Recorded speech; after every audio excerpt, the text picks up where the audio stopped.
Assalamualaikum warahmatullahi wabarakatuh. Saya akan menjelaskan di sini strategi pembelajaran IPS nama saya Rasanya Min 2018-14-1390 kelas 4K program studi PGSD mata kuliah pembelajaran IPS kelas tinggi dosen Fitri Haryaningrum MPD. Apa sih yang dimaksud dengan strategis pembelajaran? Baiklah, kita simak sebagai berikut. Jadi, strategis pembelajaran merupakan cara-cara yang dipilih untuk menyampaikan materi pembelajaran dalam lingkungan pembelajaran tertentu yang meliputi sifat, lingkup, dan urutan kegiatan yang dapat memberikan pengalaman belajar kepada siswa tersebut. Dan apa saja sih macam-macam strategi pembelajaran IPS?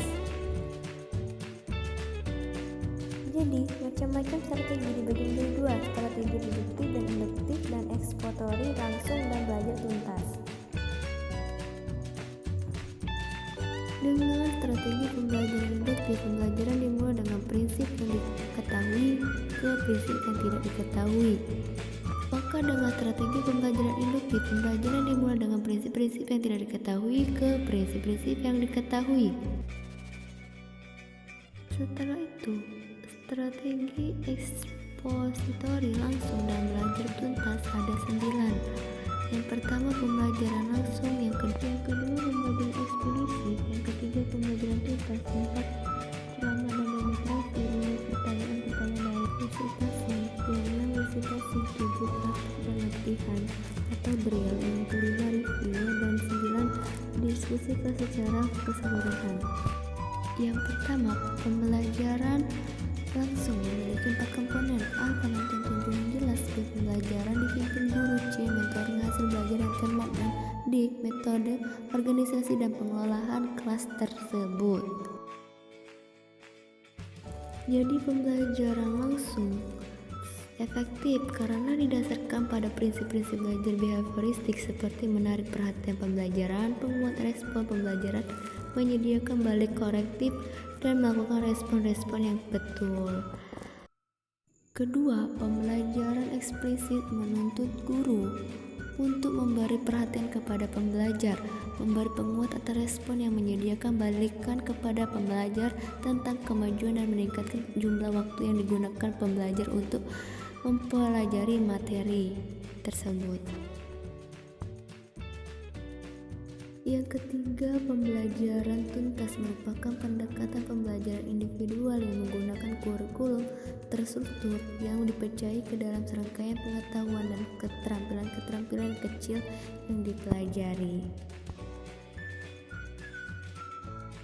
Keempat, ceramah dan demonstrasi merupakan suatu strategi pembelajaran dengan kegiatan guru menyampaikan fakta-fakta dan prinsip-prinsip sedangkan pelajar membuat catatan-catatan.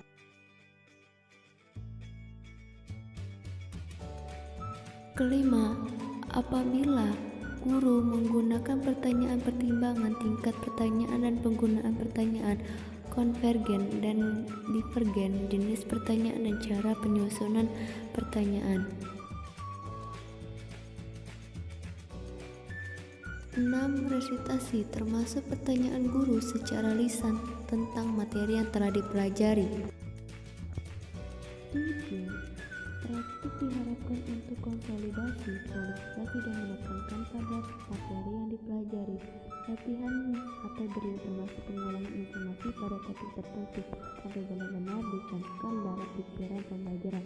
Praktik dan drill termasuk ulangan yang diharapkan membantu pembelajaran memahami informasi dengan lebih baik. 8. Review merupakan kesempatan pembelajar melihat suatu topik pada waktu yang lain. Review berbeda dengan praktik dan latihan. Review dibentuk menjadi 5. A. Rangkuman pada akhir pembelajaran atau unit atau akhir suatu bab. B. Kuis. C. Garis besar. D. Diskusi. E. Tanya jawab atau strategi yang lain. 9. Diskusi kelas secara keseluruhan atau satu kelas sebagai satu kelompok pada umumnya kurang eksplisit dan lebih berpusat pada guru daripada strategi-strategi pembelajaran yang diuraikan di atas. Sekian penjelasan dari saya. Terima kasih. Wassalamualaikum warahmatullahi wabarakatuh.